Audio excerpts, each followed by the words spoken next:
میں ایک دفعہ رات کو وینسڈے نائٹ ایکسکلوسیو کے بعد لیٹ ہو گئے تھے، تو میں اراؤنڈ 11:30-12 گھر آ رہا تھا. تو پیٹرول ڈلوایا میں نے، اور پیٹرول ڈلوانے کے بعد میں واپس گھر جا رہا تھا. تو سمہاؤ کیا ہوا کہ جو راؤنڈ اباؤٹ تھا اس کے کچھ جو سیمنٹڈ بلاکس تھے وہ باہر نکلے ہوئے تھے، اور مجھ سے بھی بے دھیانی ہوئی. I was in focused. میری گاڑی کا ٹائر اس پہ لگا اور وہ گاڑی اچھلی اور وہ نیچے گرا اور اس کا ایکسل ٹوٹ گیا. ٹھیک ہے، اس کا جو نیچے والا ٹائر تھا رائٹ والا وہ بالکل فری ہو گیا اور وہ پنچر بھی ہو گیا، اور اس کا جو ریم تھا وہ بھی ٹوٹ گیا. اتنی زور سے ہٹ ہوا اس کو. I was like سبحان اللہ قدر اللہ ما شاء فعل، یہ کیا ہو گیا. And I was there, I was cool and calm. I never needed help اس ٹائم پہ. لیکن ایک شخص آئے میرے پاس، بڑی عمر کے تھے وہ. انہوں نے گاڑی پارک کی. ڈیفینیٹلی وہ فری تو نہیں ہوں گے اس ٹائم، رات کو لیٹ گھر جا رہے ہوں گے. گاڑی پارک کر کے میرے پاس آ گئے. واللہ العظیم وہ میرے ساتھ کھڑے رہے جب تک میری گاڑی گھر نہیں گئی. میری ہیلپ کی، کالز کروانے کے لیے، ریکوری وہیکل بلانے کے لیے، مجھے تسلیاں دی. میری وہ بیک بون اور سپورٹ بن کے رہے. حالانکہ ٹو بی آنیسٹ میں اکیلا بھی ٹھیک تھا، لیکن ان کی پریزنس نے مجھے بہت زیادہ کمفرٹ کیا کہ I have a company to talk to, I have someone with me right now. میں اکیلا نہیں ہوں. مشکل حالات میں نا انسان اکیلا کھڑا ہونا ہے تو بڑا عجیب سا فیل کرتا ہے، بے بس فیل کرتا ہے. کوئی ساتھ آ کے صرف کھڑا بھی ہو جائے نا، واللہ ہی فیل اسٹرینتھ. 1 اور 1 پہ 11 ہو جاتے ہیں. کوئی تو ہے میرے ساتھ اس ٹائم. صرف یہاں تک نہیں بلکہ اس کو بلوا کے، اس کو گائیڈ کیا، میری گاڑی میں بیٹھ کے ریکوری وہیکل پہ گاڑی چڑھوائی. یہ کہا کہ تم نہیں کرو، میں کروں گا یہ، اور چڑھوا کے گھر پہنچایا. اور پھر یہاں تک انسان بس ٹھیک ہے مدد کرتی ہے، اب چھوڑ دے.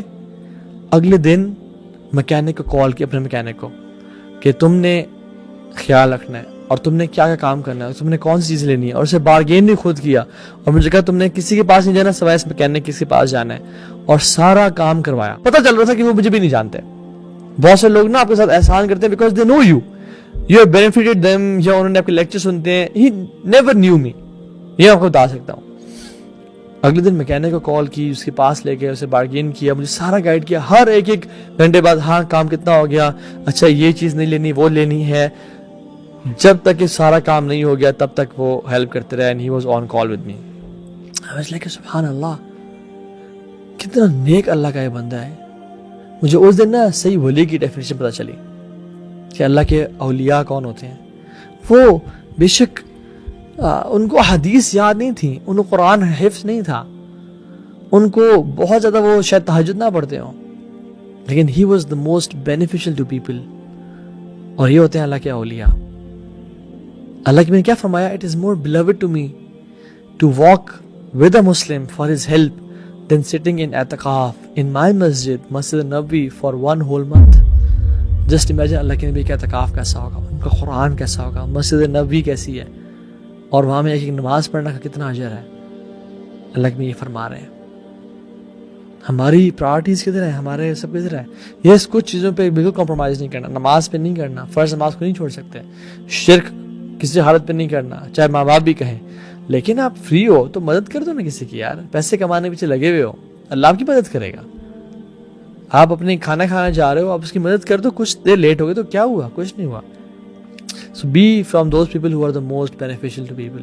Whoever walks with his brother regarding a need until he secures it for him, then Allah subhanahu wa ta'ala will make his footings firm across the bridge on the day of judgment, when the footings will be shaken. Allahu Akbar. کہ جو اپنے بھائی کی مدد کرے گا، کہاں تک اس حدیث میں کیا آتا ہے نیکسٹ سٹیپ میں، کہ جب تک وہ اس کا کام کروا نہیں لیتا، جب تک وہ اس کا کام سیکیور نہیں کر لیتا، تو اللہ سبحانہ وتعالیٰ قیامت کے دن پل صراط کے اوپر سے جب لوگوں کے قدم پھسل رہے ہوں گے، اس کے قدموں کو جماعت دے کر اور کھڑا کر دے گا. اللہ اکبر.